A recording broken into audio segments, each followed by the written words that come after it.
அன்பு மாணவ மாணவியர்களே, மதிப்பிற்குரிய ஆசிரியர்களே, அன்பு பெற்றோர்களே, அனைவருக்கும் என் இதயம் கனிந்த வணக்கம். ஒரு தந்தையாக நான் உணர்ந்த ஒரு உண்மையை இன்று உங்களுடன் பகிர்ந்து கொள்ள விரும்புகிறேன். கல்வி என்பது புத்தகத்தில் உள்ள பாடங்களை மட்டும் படிப்பது அல்ல. மதிப்பெண் பெறுவதும் கல்வியின் இறுதி இலக்கு அல்ல.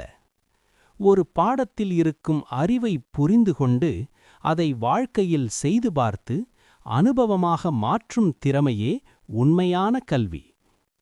நான் என் மகனிடம் எப்போதும் சொல்லும் ஒரு வார்த்தை உள்ளது. படித்ததை மனப்பாடம் செய்யாதே, அதை புரிந்துகொள், ஆய்வு செய், செய்து பார்.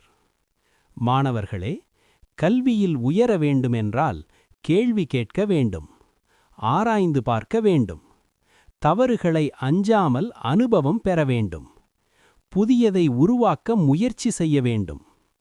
ஒரு தந்தையாக என் குழந்தைக்கு தேவையான கல்வி உபகரணங்களை வழங்குவது மட்டுமல்ல, அவன் கற்றதை நடைமுறையில் செய்து பார்க்க ஊக்குவிப்பதே என் மிகப்பெரிய பொறுப்பு என்று நான் நம்புகிறேன்.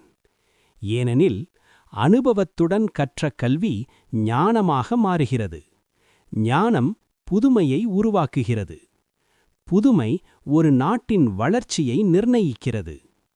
இன்றைய மாணவர்கள் நாளைய விஞ்ஞானிகள்.